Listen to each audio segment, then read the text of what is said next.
Hello, dear students of Honours First Year.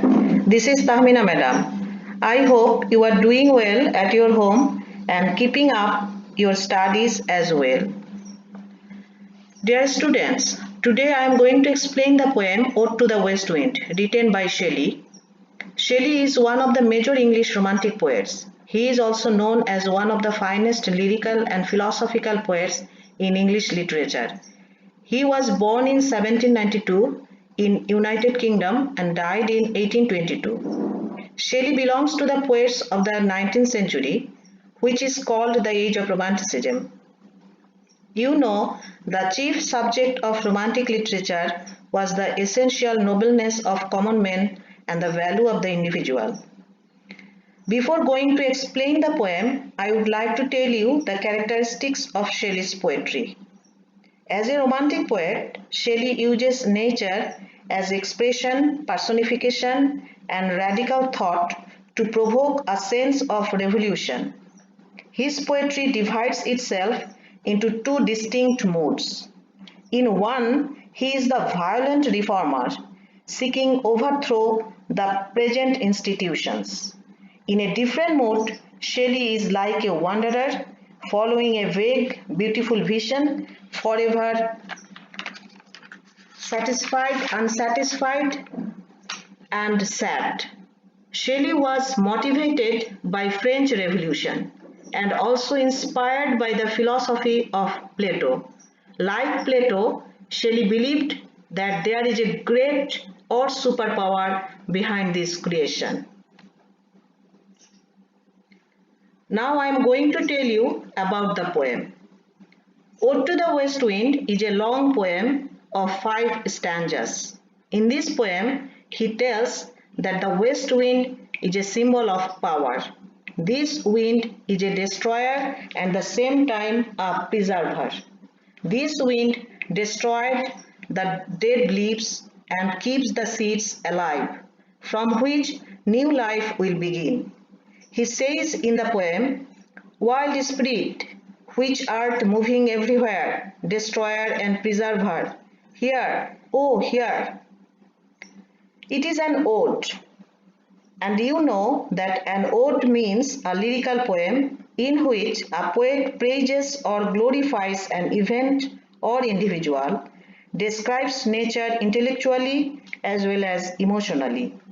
So in this ode to the west wind, the poet glorifies the west wind, which is the symbol of natural power. Nature is more powerful than human being. Man has limitations. And now I am going to analyze the poem. In the first stanza, the west wind blows the leaves of autumn. In the second stanza, the west wind blows the clouds in the sky. In the third stanza, the west wind blows across an island and the waves of the sea. In the fourth stanza, the poet imagines being the leaf or the cloud or the wave, sharing in the wind's strength. He desires to be lifted up rather than to be caught low on the thorns of life. In the fifth and final stanza, he asks the wind to play upon him like a lyre. He wants to share the wind's fierce spirit. In turn, he would like to have the power to spread his verse throughout the world, reawakening it. Now I would like to tell you the summary of the poem. The west wind sweeps along the leaves and winged seeds. It also sweeps along a storm of clouds. The poet pleads with the west wind to endow him with some of his power as he feels helpless and depressed. If he were possessed with some of the power of the west wind, he would be inspired to write poetry which the world would read. So he asks the wind to make me thy lyre, that is, to be his own spirit and to drive his thoughts across the universe, like withered leaves, to quicken a new birth.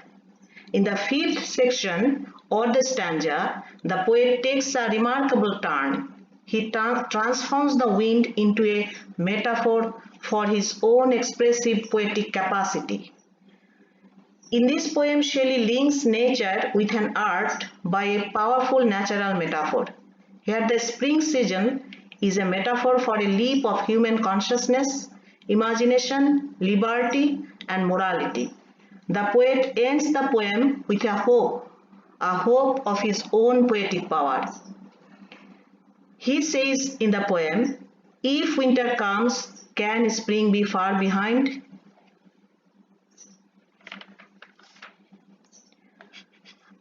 I would like to tell you the comparative study of Shelley with other romantic poets. Dear students, you have already gone through other romantic poets like Wordsworth, John Keats in your syllabus. Now I would like to tell you that how these three romantic poets, Shelley, Wordsworth, Keats, deal with nature, which is one of the major elements of romantic poetry. All of these poets take natural objects as symbol of truth and the great spiritual life which animates all things. Wordsworth finds a spirit of thoughts, a communion between nature and the soul of man. Shelley finds a spirit of love in nature. Keats finds beauty in nature.